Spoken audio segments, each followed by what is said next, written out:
कल वाली क्लास से कुछ पूछना है किसी को? बुकलेट पढ़ लिया था?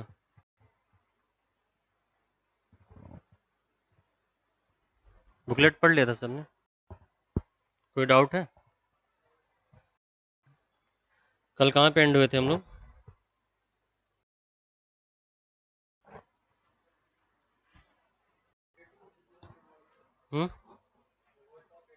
रिवोल्ट ऑफ 1857 ना?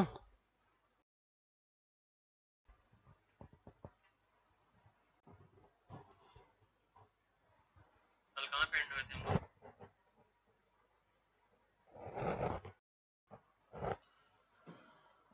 चलो, कंपनी रूल तक हो गया था ना? कल की बुकलेट में देखो।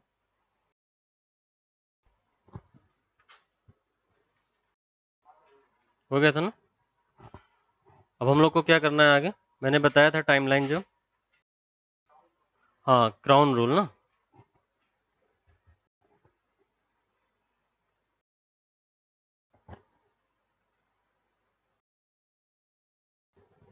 क्राउन रूल कब से कब तक था? हाँ हाँ, 1858 से 1947। क्राउन रूल मतलब क्या हुआ? British crown rule. ठीक है।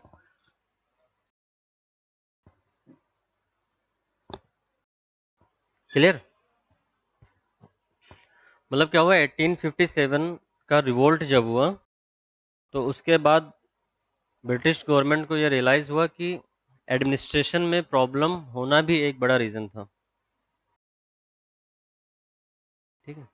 तो उस एडमिनिस्ट्रेशन को इम्प्रूव करने के लिए जब रिवोल्ट इन्होंने सप्रेस कर दिया विद इन 1 ईयर, तो ये एक एक्ट लेके आए। अब देखो, यहाँ क्राउन रूल से पहले जो था वो या तो रेगुलेटिंग एक्ट होता था या तो चार्टर एक्ट होता था। रेगुलेटिंग एक्ट क्यों था? क्योंकि रेगुलेट करने के लिए बनाया गया था। और चार्टर एक्ट मतलब क्या होता है कि चार्टिंग की गई थी। तो हर चार्टर एक्ट के बाद एक टाइम पीरियड दे दिया जाता था कि कंपनी का रूल इतने साल के लिए एक्सटेंड हो रहा है। But when British government came out with Charter Act 1853, they extended the rule of company, but they did not specify any time period. ठीक है, and that was a clear indication that government will take over the rule of company whenever British Parliament want. Clear? And after 1857 revolt, ठीक है, when they suppressed the revolt in 1858, British government decided to end the rule of company. So they abolished the East India Company and took over the rule of India by the company. So now British government, या British crown was the real ruler of India. Means India was under the rule of British crown. ठीक है. Now see, when the East India Company was abolished, then the post of Governor General of India was designated as Viceroy of India. ठीक है. So you have to remember three terms. First one is Governor General of Bengal. Who was the first Governor General of Bengal? Lord Hastings. And then in 1833 Act, Governor General of Bengal was changed into Governor General of India.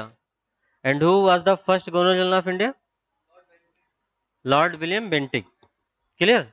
And now by the Act of 1858, Governor General of India was designated as Viceroy of India. And who was the first Viceroy? Lord Canning. Lord Canning was the first Viceroy. Clear? Now see, when British government abolished East India Company, then system of double government was also abolished, which has been introduced by Pitt's India Act in 1784.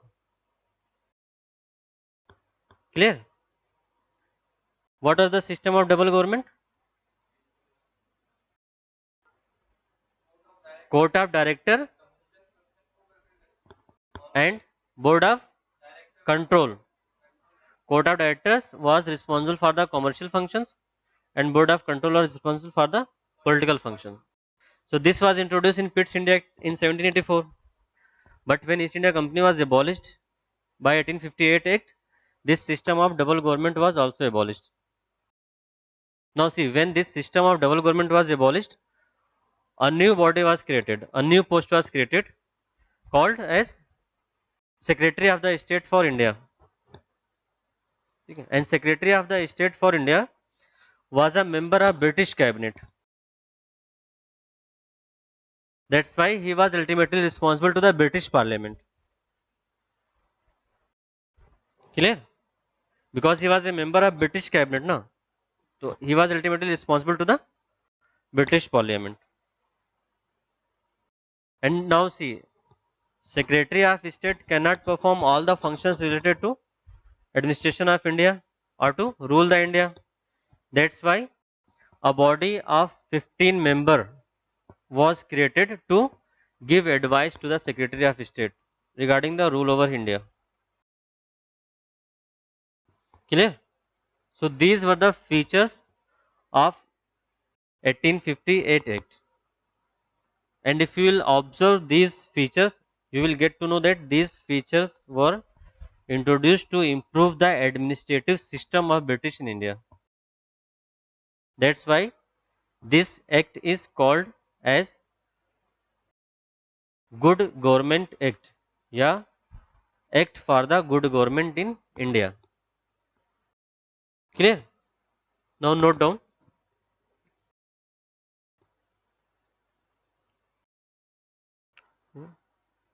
Features of Government of India Act 1858.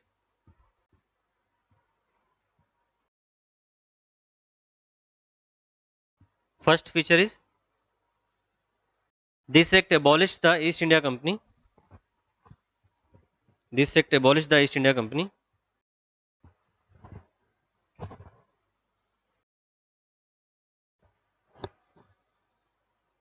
Now India will be governed by Crown rule.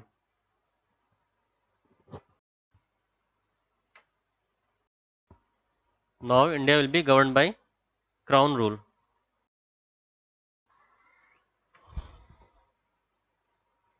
Next,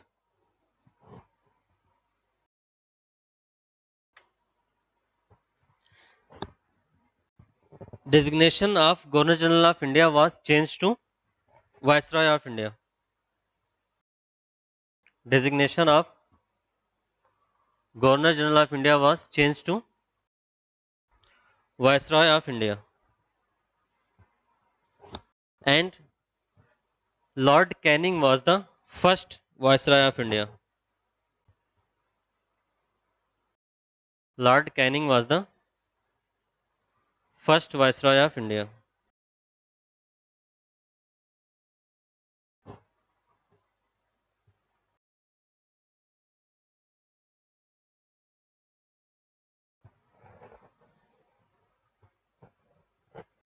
Next, this act ended the system of double government.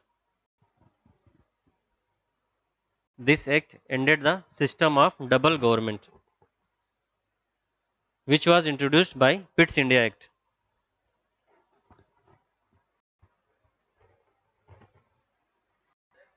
This act ended the system of double government,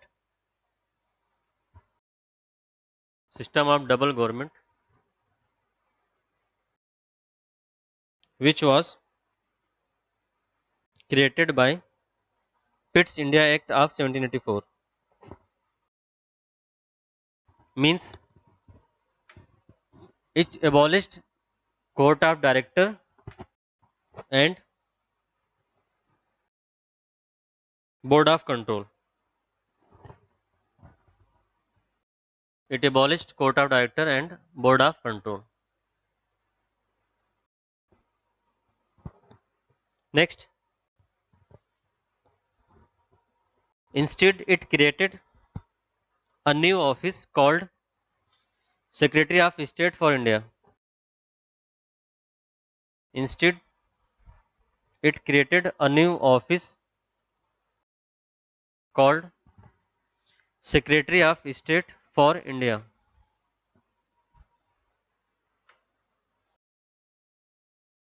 Secretary of State for India. This Secretary of State was this Secretary of State was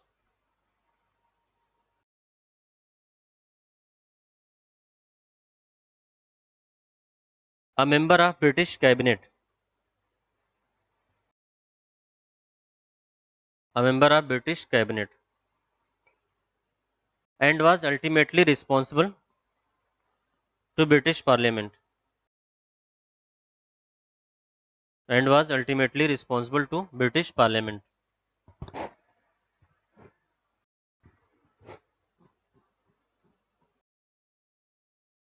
Ultimately responsible to British Parliament. Next,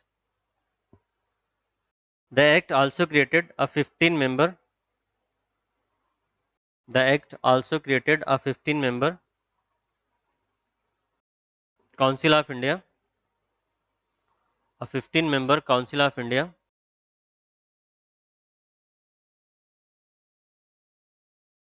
to assist the Secretary of State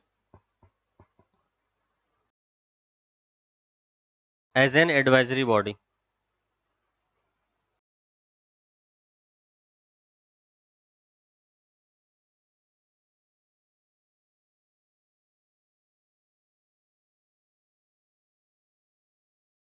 As an advisory body.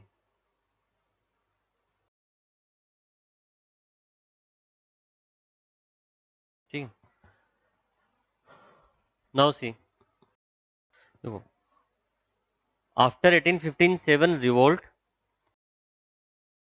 British government has realized that it is not possible to rule over India without the cooperation and coordination of Indians. So till now they were only focusing on the Britishers. The Britishers are enough to rule over India. But by 1857 revolt they realized that it is nearly impossible to rule over India without the cooperation and coordination from Indians.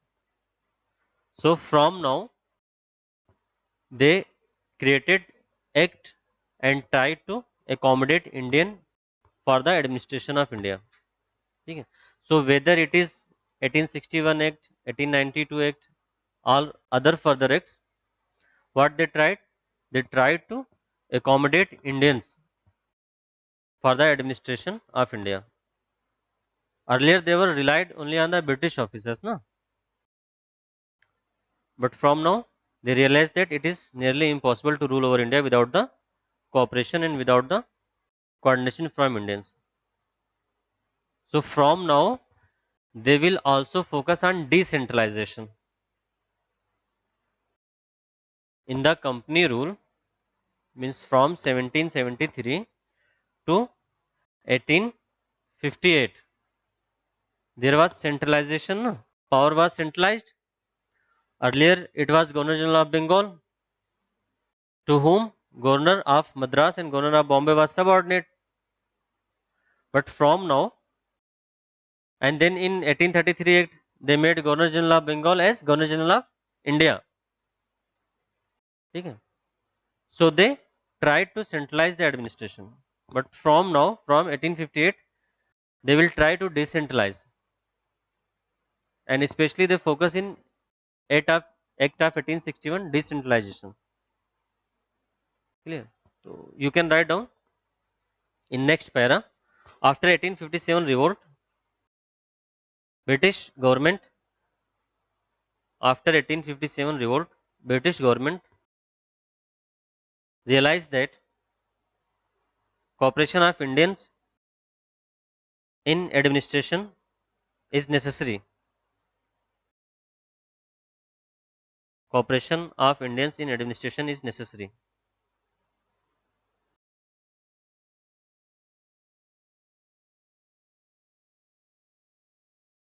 So they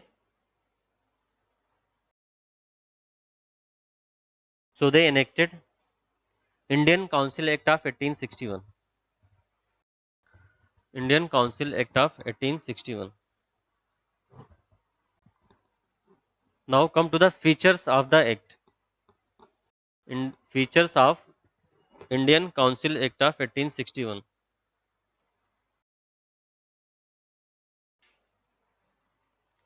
Features of Indian Council Act 1861. See what they will try to do now.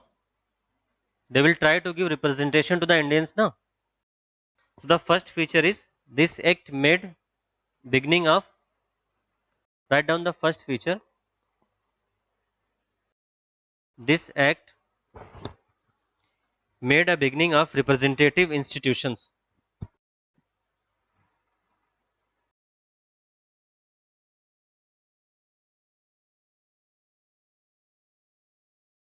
This act made a beginning of representative institutions to associate Indians with law making process. To associate Indians with law making process.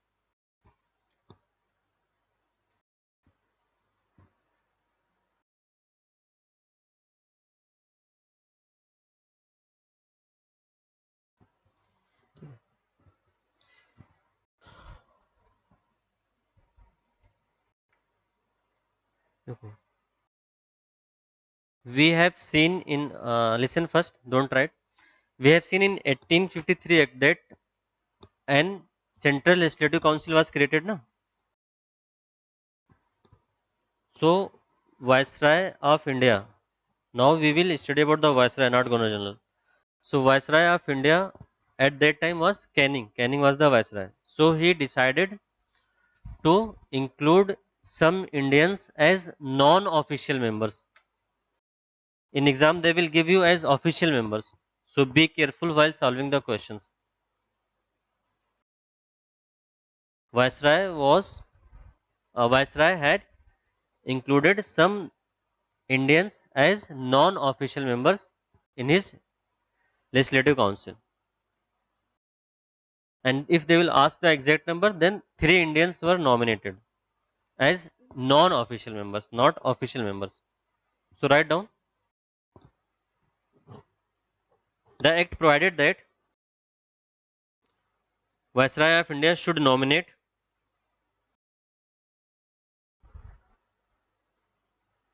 the act provided that Viceroy of India should nominate some Indians as non-official members. Some Indian as non-official members of his expanded legislative council as non-official members. Highlight the non-official, otherwise you won't be able to recall in the exam. Highlight as non-official members of his expanded legislative council. Of his expanded legislative councils. Okay. Next feature of act is, see, in 1833 Act, don't write, just listen. In 1833 Act, what they did? Sorry, in Regulating Act 1773, they made Governor General of Bengal, Governor of Madras and Governor of Bombay subordinate to Governor General of Bengal in 1773 Act. And in 1833 Act, they made Governor General of Bengal as Governor General of India. So the power which they have taken from the Governor of Madras and Governor of Bombay was restored in this act. That's why this act is also known as initiating the decentralization process in the administration of India.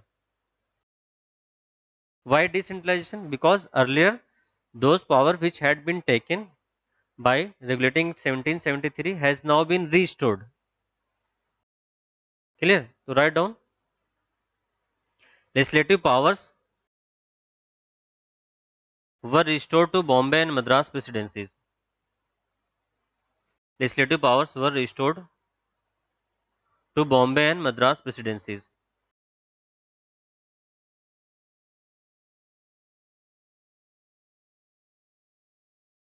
Thus, this act reversed the centralizing tendency. Thus, this act reversed the centralizing tendency from that started from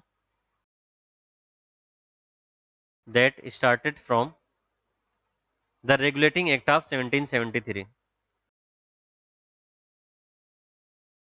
The Regulating Act of 1773, and introduced the process of decentralization.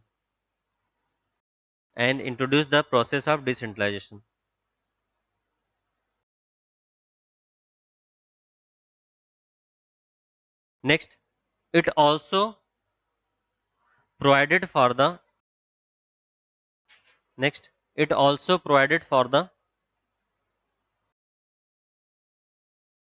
establishment of new legislative councils. It also provided for the establishment of new legislative councils for Bengal,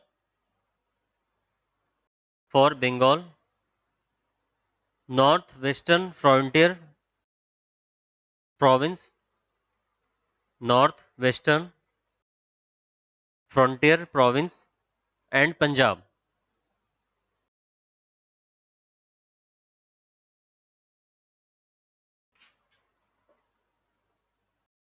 Clear? See,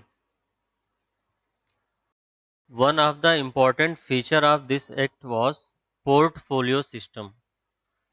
Do you know about the portfolio system?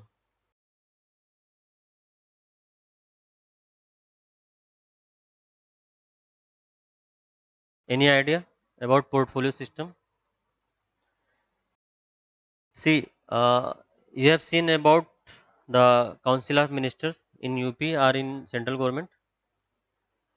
Ministers are allocated some portfolio na, कि this minister will be responsible for the Ministry of Environment, or this minister will be responsible for the Ministry of Finance.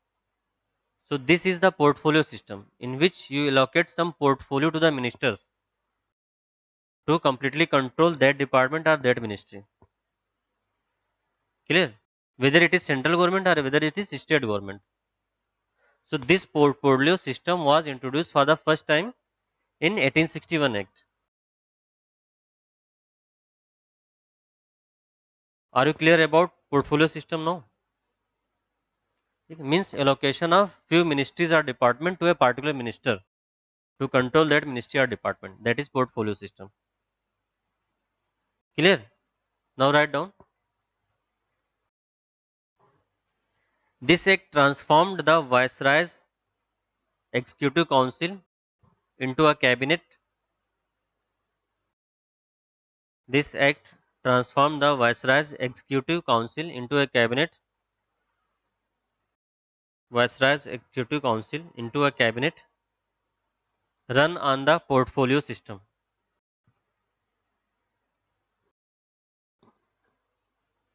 Run on the portfolio system.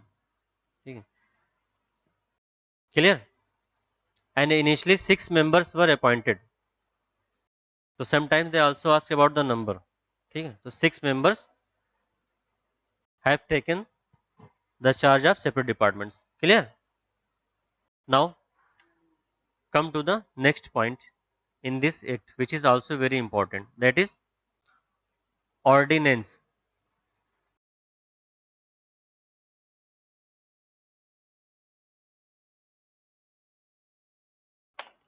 Do you know about the ordinance?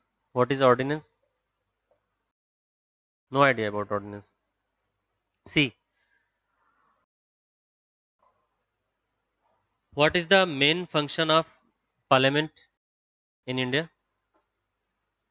To formulate the law, na? Law making. Okay. And you also know that parliament is not in session always. There are two houses in the parliament, na? Lok Sabha and Raj Sabha. But you must be aware about the fact that these two houses are not in the session throughout the year. So, what if any urgency came to formulate a law? So, what is the instrument? In that case, when neither of the session means neither Lok Sabha nor Raj Sabha, ठीक है, or both, ठीक है, not in session, then president has the power to issue ordinance to make law on the urgent matters. That is called ordinance. ठीक है, when parliament is not in session or when both the house are not in session and there is urgency to make law on any matter or any topic, so we cannot call a session emergently. So president on the advice of council of minister is empowered to issue ordinance, and that is under article 123 for the president, and same case is in the state government. Governor is given authority to issue ordinance under article 213. So you can note down the articles.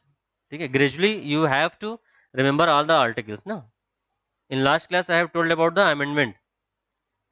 Constitutional amendment comes under which article? 368. I have dictated that in last class.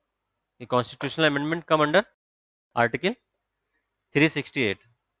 So at the same page you can write down ordinance power of president under article 123 and ordinance power of governor under article 213.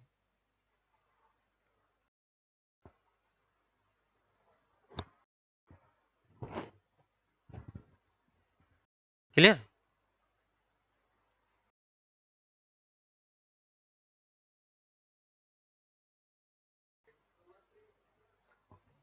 Ordinance power of governor under article 213.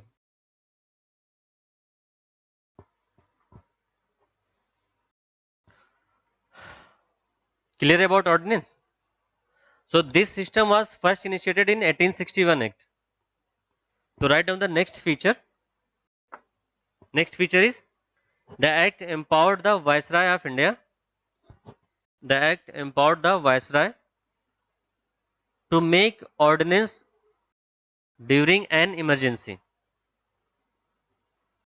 To make ordinance during an emergency. Now see, it is very difficult to remember all these points now. So always try to make mnemonics.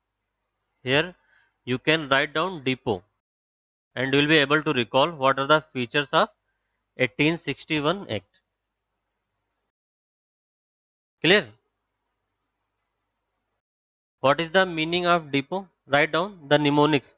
Whenever you feel some difficulty in learning any points, just try to make some mnemonics to recall in the exam. Otherwise, you won't be able to recall all these facts in the exam due to the pressure.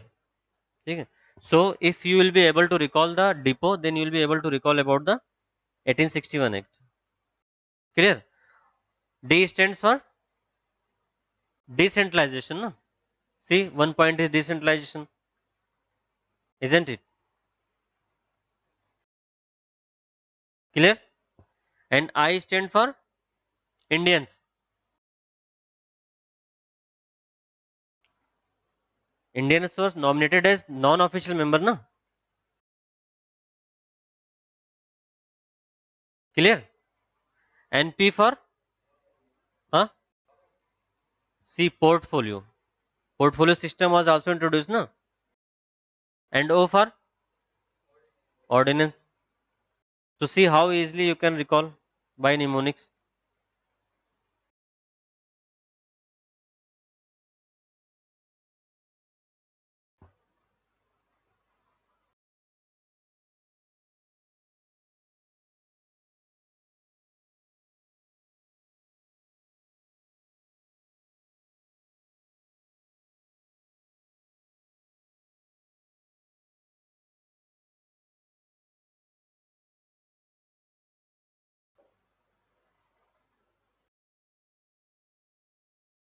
Clear? Now come to the next act.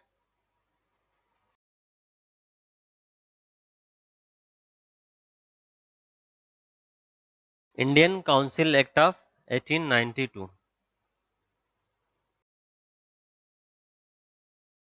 Indian Council Act of 1892.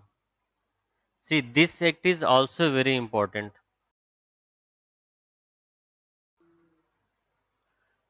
I have dictated in the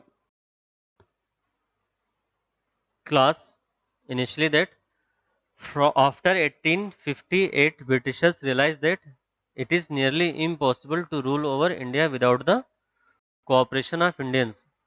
So gradually, by passing these acts, they tried to accommodate the Indians in the administration of India.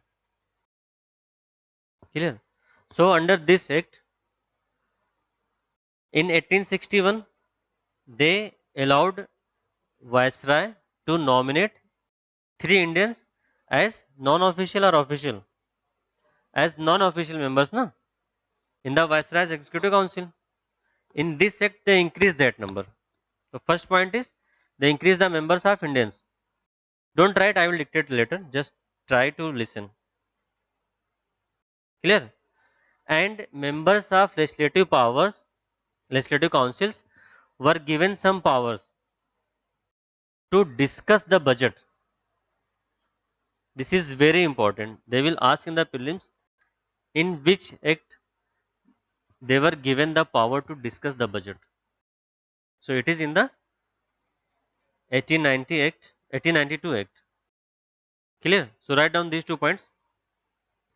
Number of additional Indian non-official members. Number of additional Indian non-official members in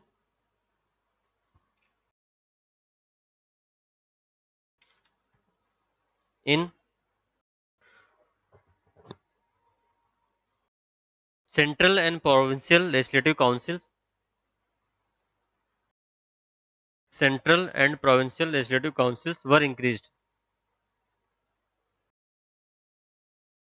However, still the official majority were non-Indians.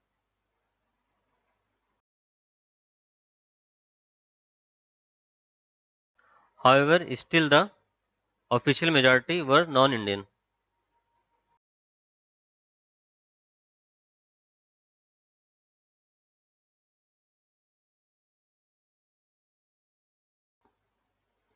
Next, legislative councils were given the power to discuss the budget.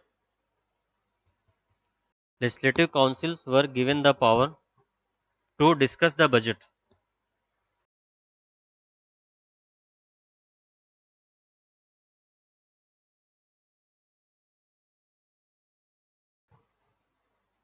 To discuss the budget.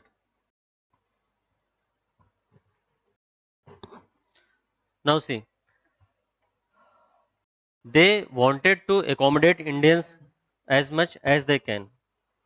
So earlier the nomination of Indians as non-official members was the power of Viceroy. But from this act, Indian Council Act of 1892, they started nomination of Indians as non-official members on the recommendations of universities, sometime with the zamindars, means by involving more Indians.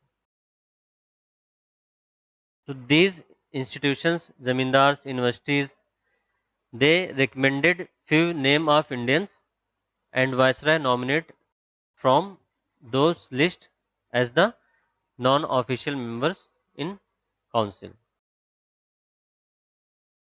So see how they are accommodating Indians now. So next point, certain bodies like governor of provinces, universities,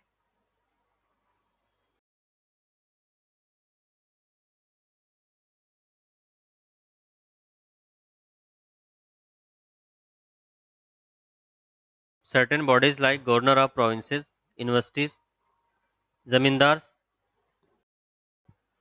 could now recommend Indians could now recommend Indians for the nomination of non-official members. For the nomination of non-official members.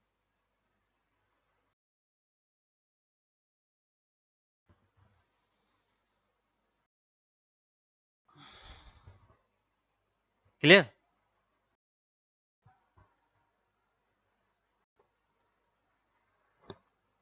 See, one another important feature of this act is introduction of election.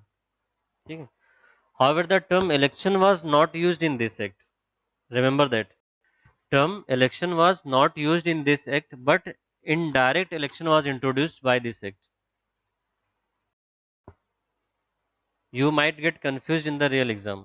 They will give you the option that term election was introduced for the first time in Council of India Act 1892.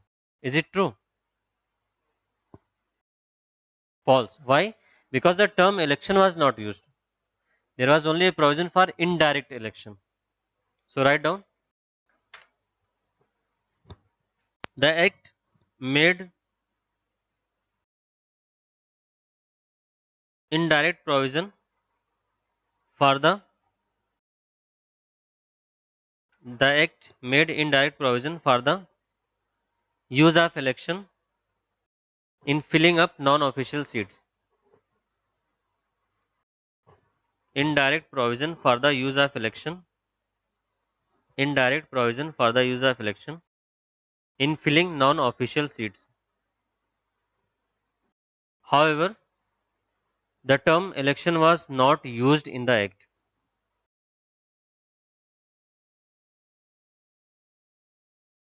The term election was not used in the act.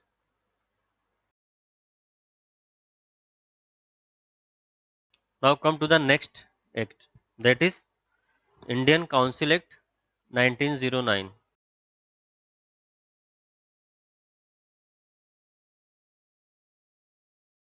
Indian Council Act 1909.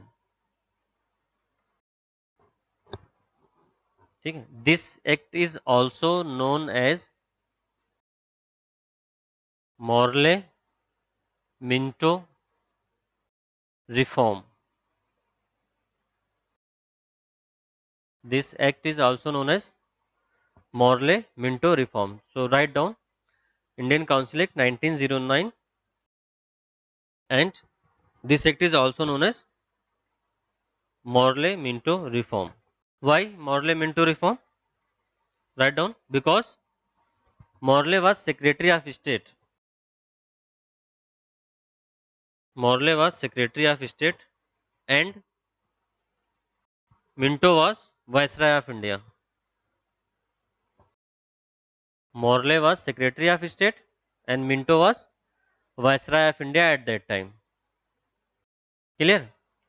That's why this act is also known as Morley-Minto reform.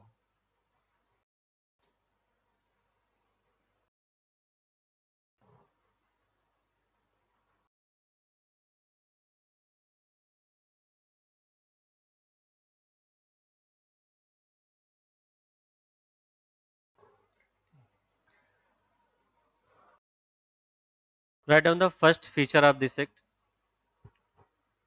This act increased the size of Legislative Council. This act increased the size of Legislative Council. Increase the size of Legislative Council at both the level. What do you mean by both the level? At legislative level as well as, at central level as well as provincial level. Central level and provincial level. Clear? Increase the size of Legislative Council both central and provincial level. And in PCS they will specifically ask what was the increase. So increase was from 16 to 60. Write down, from 16 to 60. Sometimes they ask such kind of facts in the exam. So you have to remember it. Clear? Now come to the next feature. See, in Central Legislative Council, don't write.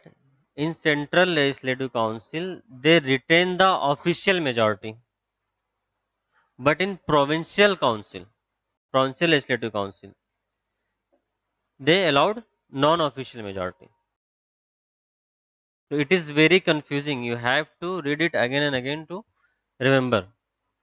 In Central, write down. In Central Legislative Council, it retained official majority.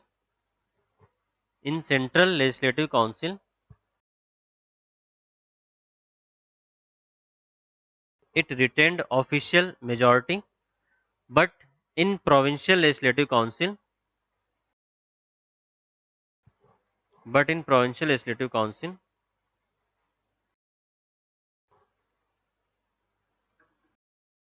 it allowed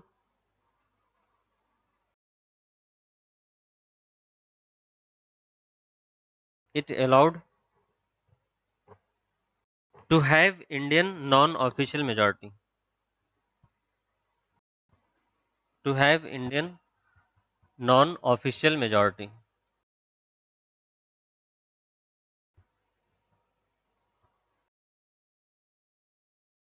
Clear? So at the central level, they retained the official majority at the central level, and at the provincial level, they allowed non-official majority of Indians. Clear? And see, in the previous act, they allowed discussion on the budget, no? And in this act, they allowed to ask question on the budget. So write down.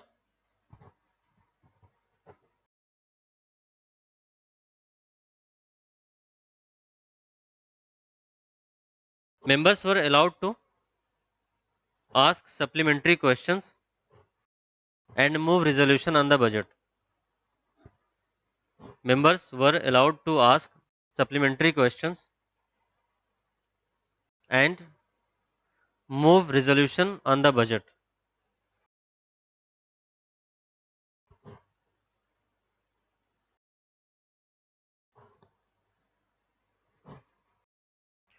Moves resolutions on the budget.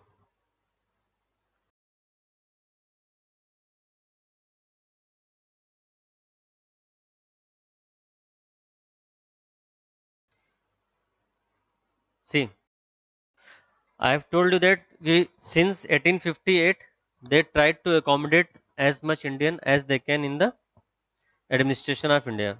See, so in this act of 1892, for the first time, write down next feature. For the first time, it provided for associations of Indians. For the first time, it provided for the association of Indians with the executive councils of viceroy and governors. For the first time, it provided for the association of Indians with the executive council of the viceroy and governors.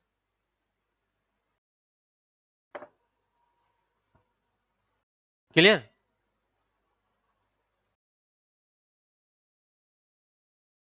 So you have to remember this fact. See, that's why I told you I divided this into two parts. The first part was from 1773 to 1858. That was company rule.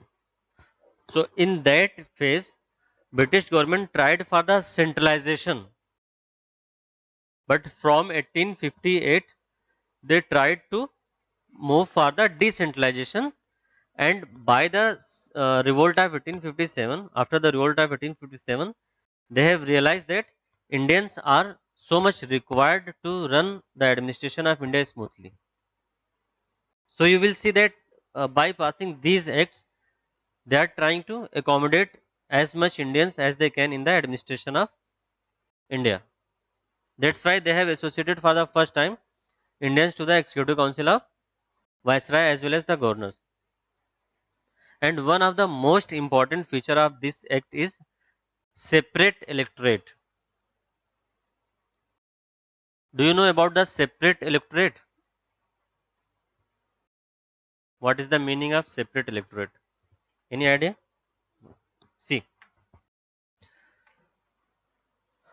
as of now in India, ठीक है, in any particular seat, whether it is for the Lok Sabha or for the Legislative Assembly, ठीक है, until and unless it is not reserved for the scheduled caste and scheduled tribe, any person can contest the election.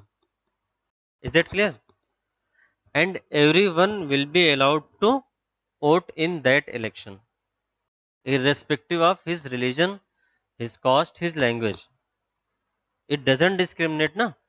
कि only Hindus will be allowed to vote, only Muslims will be allowed to vote for this candidate. But in separate electorate, when Britishers introduced the concept of secular electorate, they tried to reserve few seats for the Muslims. And in those seats where Muslims were contesting the elections, only Muslims were allowed to vote for that candidate to decide who is the winner in that seat. Not all the members. That's why name is separate electorate. Electorate means who is going to vote, and separate electorate means all the other electorate will be separated in those reserved seats which are reserved for the Muslims. Means Muslims will be contesting the election and only Muslims will be voting in that election. That's why this act is also known as Act of Communalization. And Morley Minto reform is Minto is known as father of communalism in India, because this divided the society. Na? Earlier there was Hindu Muslim unity. In when you will study in the history, you will get to know that Hindu Muslim unity was one of the most important factor of that revolt. So after 1858, Britishers tried to break that unity, and ultimately they got an opportunity in 1909 to break that unity on the demand of Muslim League. Before passing of this act, Muslim League was founded at Dhaka by Nawab Salimullah, and the Muslim League demanded that since we are loyal to the Britishers, we must be given the separate electorate. So on the demand of Muslim League, Britishers tried to introduce and they introduced separate electorate in the India. Clear? And that's how Hindu Muslim unity started breaking in India, and communalism started to bloom. So in Indian society, there is a topic in GS paper 1, you have to study about the communalism. So you can write down this point in that topic while reading Indian society. In GS paper 1, there is a art and culture, history, Indian society, and geography. This is the syllabus of GS paper 1. So when you will be studying Indian society, you have to study about the communalism. So you can write down this point of separate electorate in that chapter as one of the reason of communalism in India. Clear? So write down. This act introduced a system of communal representation. This act introduced a system of communal representation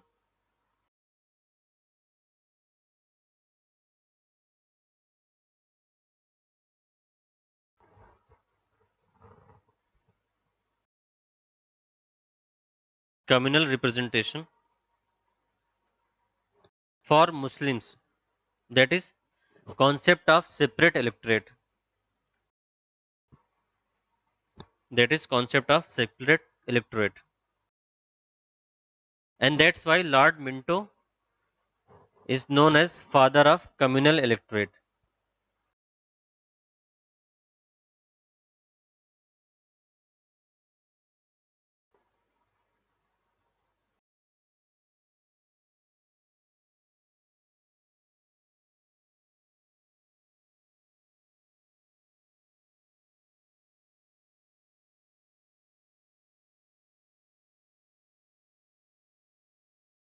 Lord Minto, known as father of communal electorate.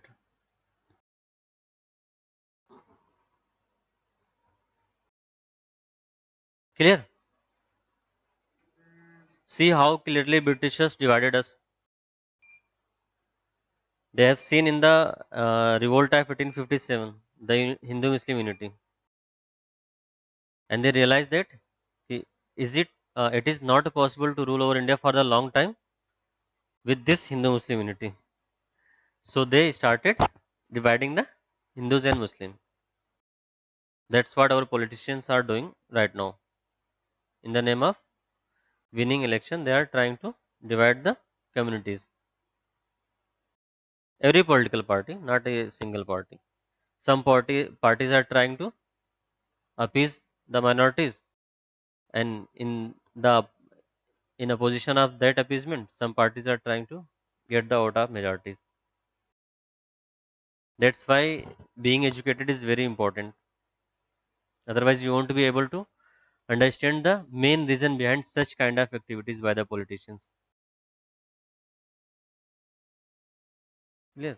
And all the parties are responsible for the communism in India. You cannot name a single party that this party is the father of communal politics in India. Unlike Minto, because it was the brainchild of Minto, no, to give the separate electorate. Clear?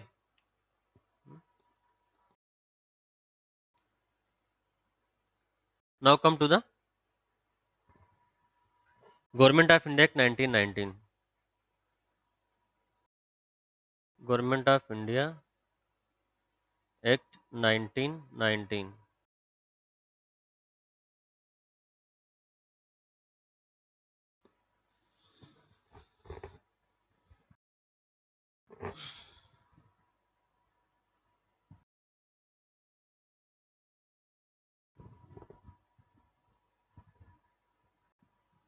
See,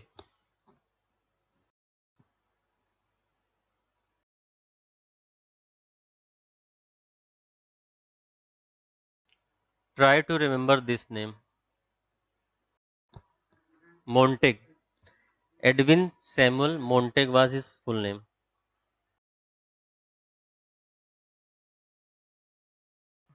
Montague was the SOS, Secretary of State at that time.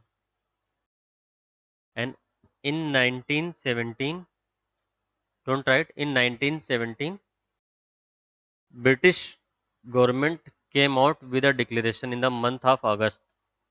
In the month of August. And that's why it is called as August Declaration. So this Government of India Act 1919 is also known as Montague-Chelmsford Act, because Montague was Secretary of State and Chelmsford was Viceroy at that time.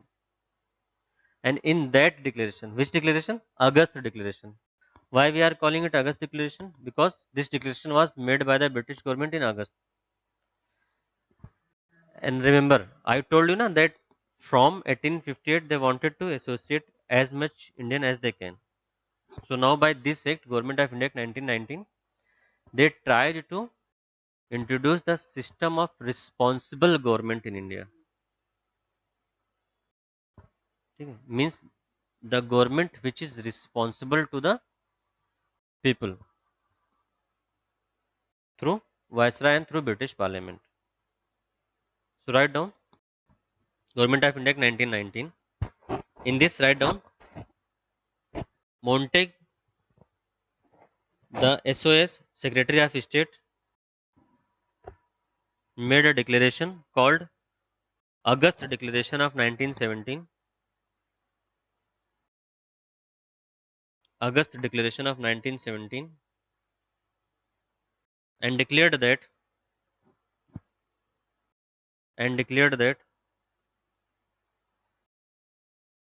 declared that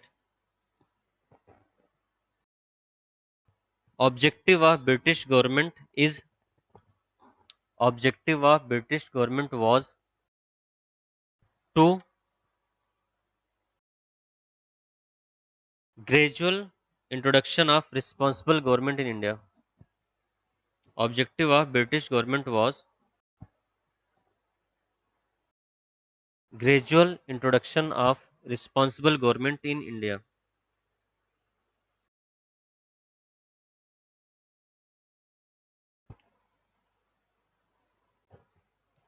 What is the meaning of responsible government? Anyone? I have used the term responsible government. What is the meaning of responsible government?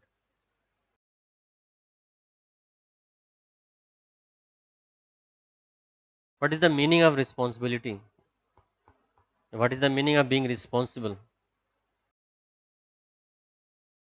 Hey, don't translate it into another language. Just tell me the meaning of responsible.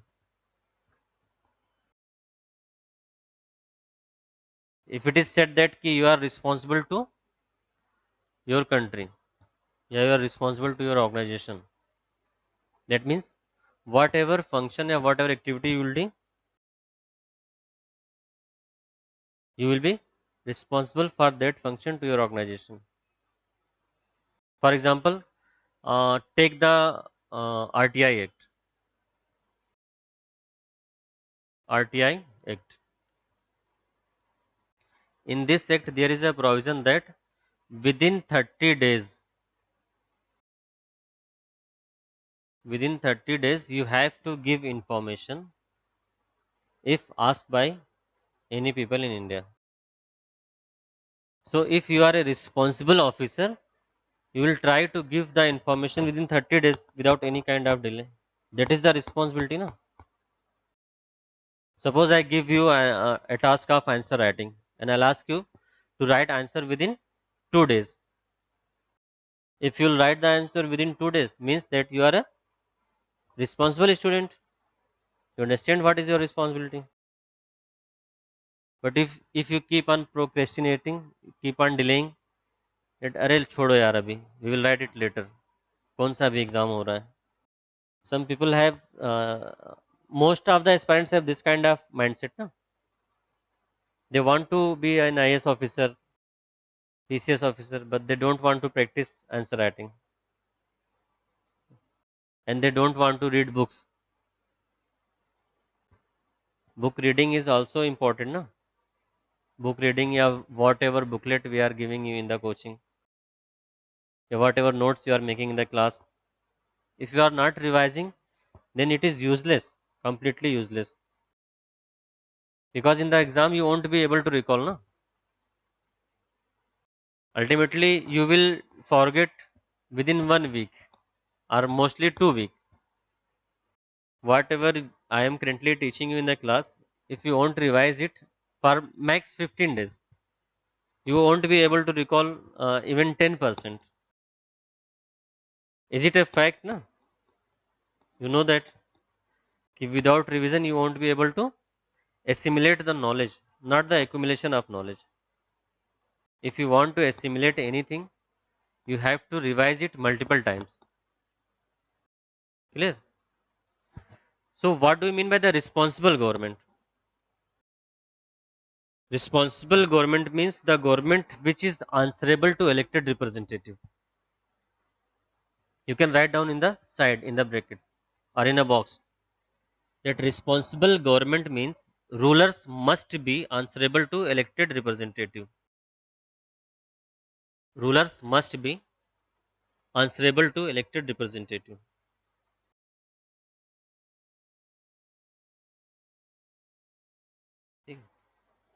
Clear? Now to introduce responsible government of India, next point लिखो. To introduce responsible government in India,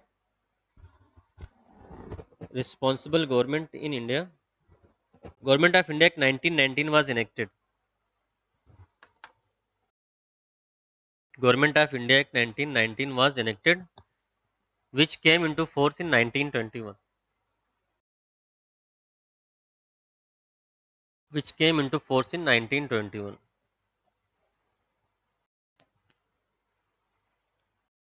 This act is also known as Montague-Chelmsford reform.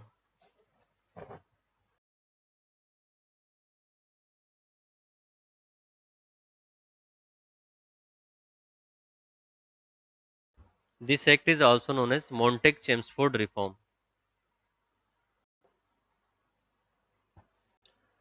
Montague was Secretary of State and Chelmsford was Viceroy.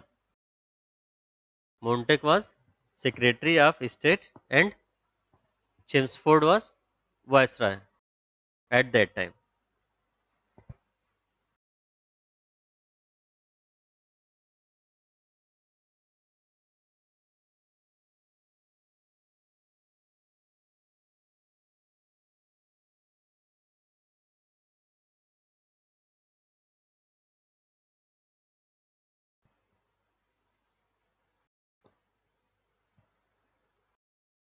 See, this act is very important. The first feature of this act is, write down,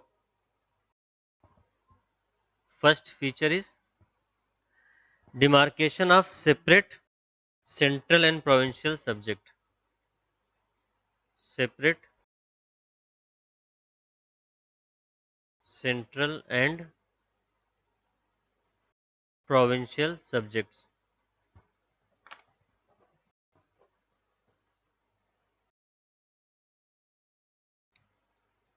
Means central and provincial legislatures can make laws on their respective lists of subjects.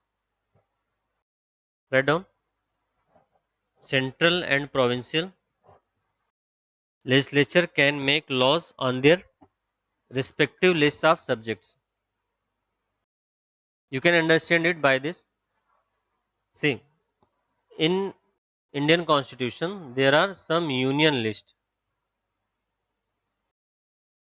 and only central government can make laws on these list, and there are some state list.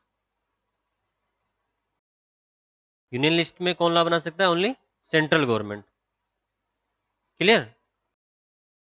और state list में who can make law? Only state government. अभी भी है ये India में. So this thing was in 1919 act. The subjects were divided into central list and provincial list. ठीक है. And central legislative council was allowed to make law on central list, and provincial legislative council was allowed to make law on provincial list. That province is now replaced by the state list, but the concept is same. The subjects will be divided on the central list and provincial list, and central legislative council will make the law on the central list, and provincial legislative council will make law on the provincial list. Clear है ना? Now come to the next topic. See, first they separated central and provincial list. Now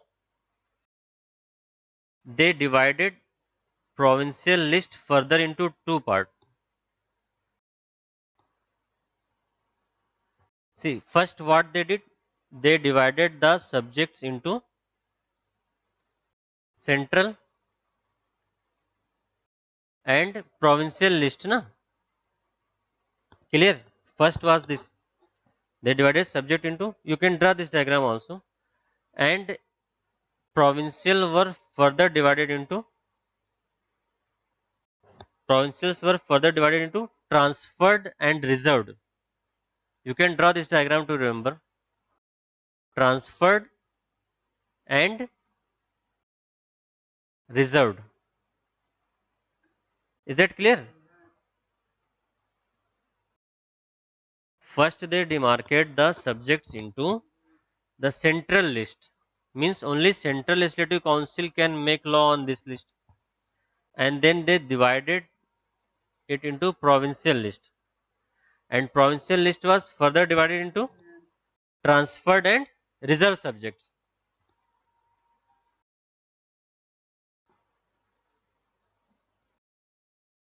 Is that clear? Write down. provincial subjects were further divided into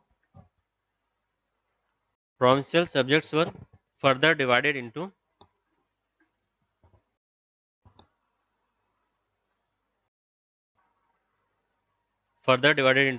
two parts: transferred and reserved subjects. Transferred and reserved subjects. Clear? Now, what is the meaning of transferred subject?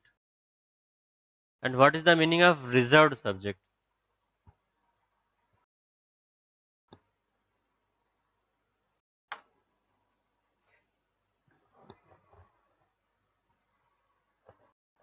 See, understand the concept of transferred subject and reserved subjects. You can write down the first, then you will be able to understand. Transfer subject means, write down, transfer subject means subjects administered by the governor. Subject administered by the governor with the help of ministers. With the help of ministers. Subject administered by the governor with the help of ministers who are responsible to legislative council. With the help of ministers who are responsible to the legislative councils. Okay. So where you have draw the diagram, you can write down, see at the board, you can write down the minister to remember. Transfers were those subjects which were administered by the governor with the help of ministers, and those ministers were responsible to the legislative councils. These subjects are called transferred. But what are the reserved? Reserved were also administered by governor, but these were administered with the help of executive council. Executive council of governor. So you can draw this diagram to remember whatever I have dictated. Reserved subjects were administered by the governor. You can write down, reserved subjects were administered by the governor and his executive council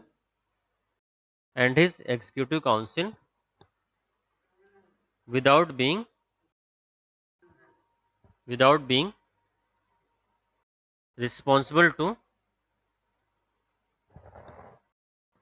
responsible to the legislative council. Is that clear to all?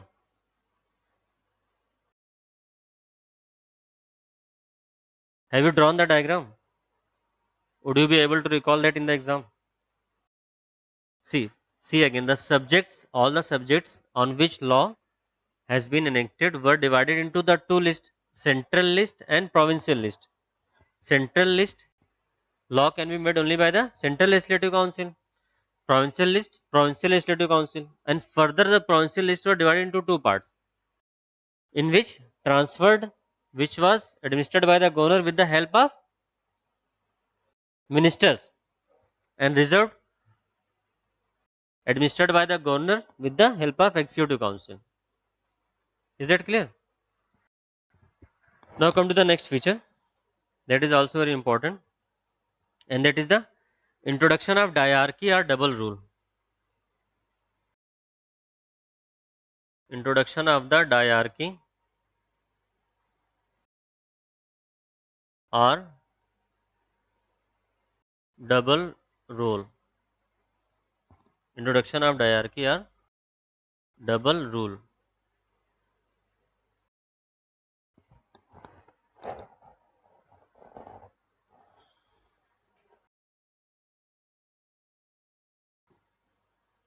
Clear? What is the diarchy or the double rule?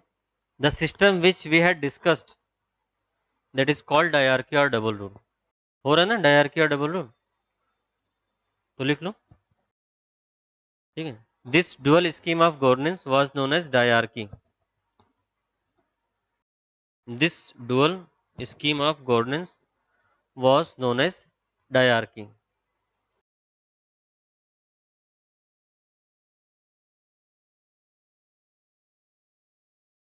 Which system I am talking about? See, I am talking about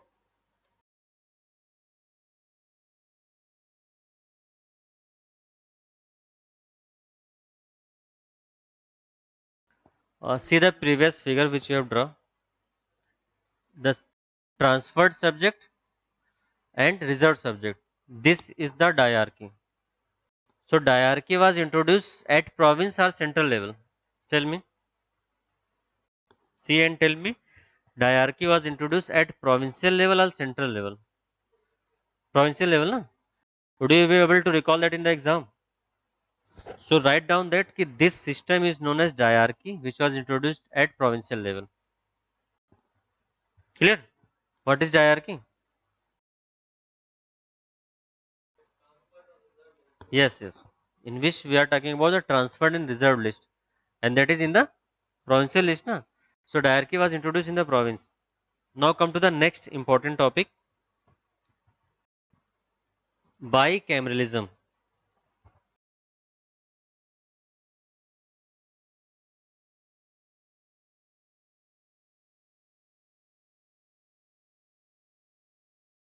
Bicameralism.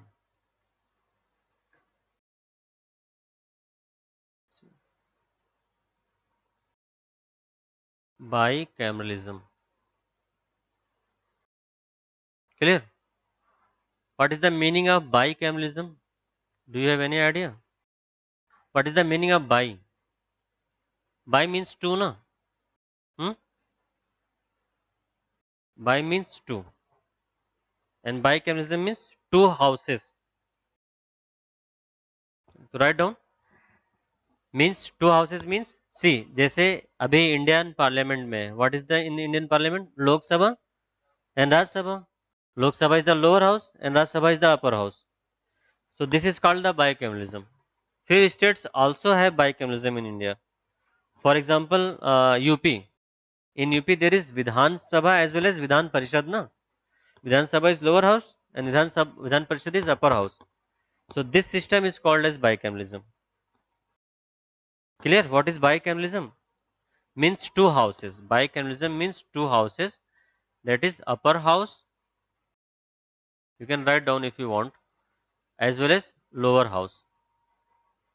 For example, Rajya Sabha and Lok Sabha, Raj Sabha and Lok Sabha at the central level, and Vidhan Sabha and Vidhan Parishad at state level. That is bicameralism.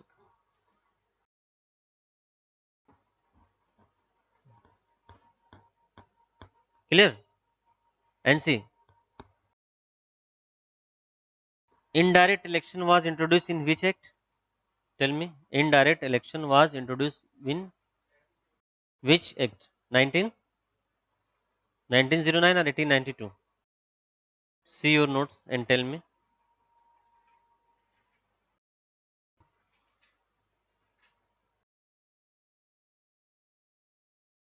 Tell me, indirect election in which year? 1892, na? So you have to remember all these facts, otherwise you will get confused in the exam. And in 1919 Act, they introduced the direct election. In which act? 1919. And indirect election? In 1892. And this direct election was introduced only at central level. Is that clear? So write down. For the first time, bicameralism. Bicameralism means, have you written in your notes? No? Bicameralism means two house, upper house and lower house. So for the first time, bicameralism and direct elections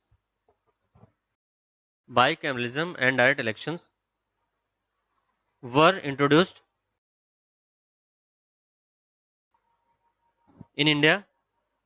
Were introduced in India only at center.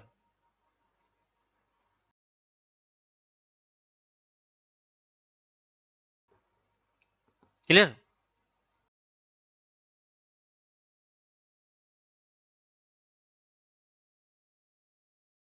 See, we talked about separate electorate in which act? Tell me. Separate electorate in which act? 1892, 1909? Huh? In 1909? And this was introduced only for Muslims, Hindu, Christians, Jains, for which? For Muslims. Clear? But in 1919, in 1919, this was extended to case. Remember this mnemonic case. The concept of separate electorate. Is it visible to you? The concept of separate electorate was further extended to case. By case we mean Christians, Anglo-Indians, Sikhs and Europeans. So it is a mnemonic to remember that separate electorate was first introduced in 1909 for Muslims, but in 1919 Act this was further extended to Christians, Anglo-Indian, Sikhs and European. So write down communal representation or the separate electorate war. Communal representation or separate electorate were extended to Christians, Anglo-Indians, Sikhs and European. Christians, Anglo-Indian, Sikhs and Europeans.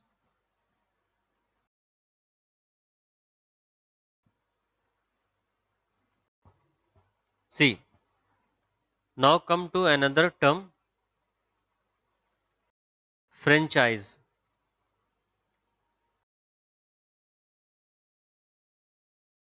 What is the meaning of franchise? Franchise means to give vote. Write down, to give vote. You have to cast your vote. Clear? So through this act, this give this act give limited number of franchise. A franchise to limited number of people. See, there are two type of franchise. Understand this first. Franchise. What is the meaning of franchise? What is the meaning of franchise? To cast your vote, na? Write down or make this chart. Casting your vote means franchise. So there are two types. One is universal adult franchise. Another one is limited franchise. Clear? Now what is the meaning of universal adult franchise? Means all the adult people. All the adult people will be eligible to cast vote, to give vote. That is universal, na? And what is the meaning of limited? Means franchise is limited to few peoples. To few people. Clear? You can draw this diagram. Is that clear?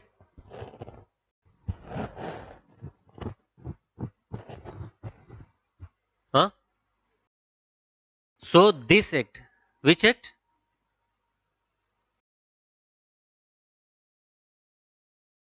1919 Act introduced the limited franchise, not universal. Remember this.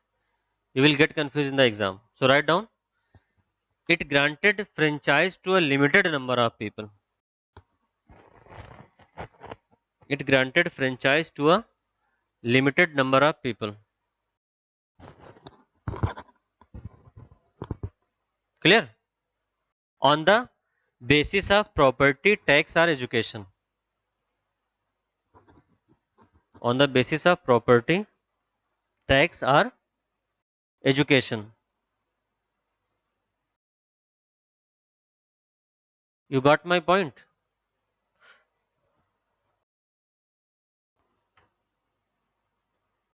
You got the difference between what is the universal adult franchise and limited franchise. Clear? And what was provided by 1919 Act? Universal or limited? Universal or limited? Which franchise? Limited, na? Based on the tax, property and education. Not all the adults were eligible to cast their vote. It was limited. So you have to remember this. Now come for the next point. It is not very important, but it is given in the act, so you have to study. That is, write down. It created a new office of High Commissioner for India in London. It created a new office of High Commissioner for India in London.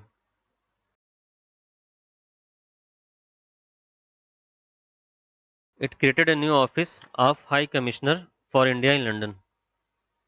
Write down the next feature. It provided for establishment of Public Service Commission.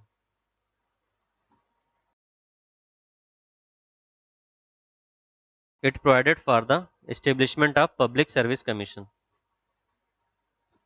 Clear?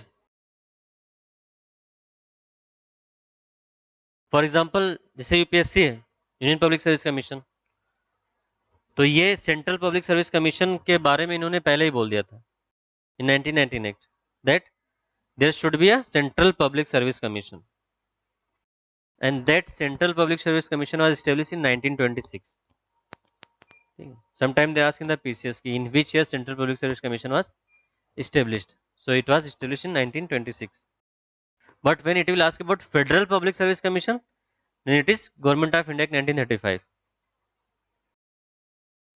When it will talk about the Public Service Commission, only Public Service Commission, then it is Government of India Act 1919. But when it will ask about Federal Public Service Commission, then that is in the Government of India Act 1935. Clear? Central Public Service Commission in 1919, established in 1926, and Federal Public Service Commission in 1935. Clear? कोई doubt? Next point लिखो. See, for the first time, it separated the central and provincial budget. For the first time, it separated provincial budget from the central budget.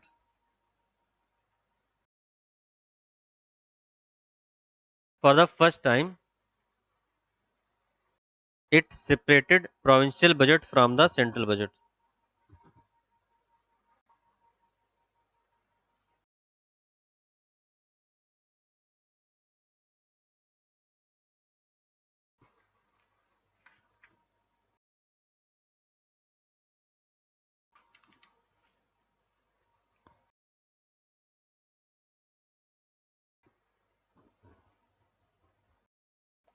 Clear?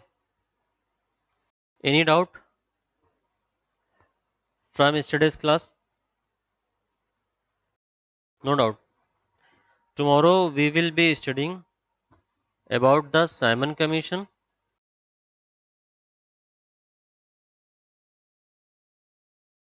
then Government of India Act 1935, which is very important because many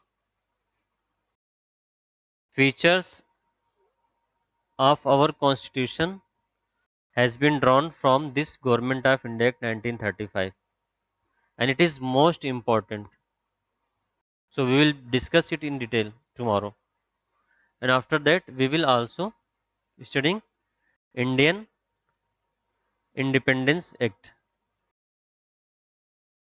1947. Clear? So we will study all these three topics tomorrow. And while discussing Government of India Act 1935, I will also discuss few important terminologies which we will use further in the class of polity. Clear? Any doubt? No.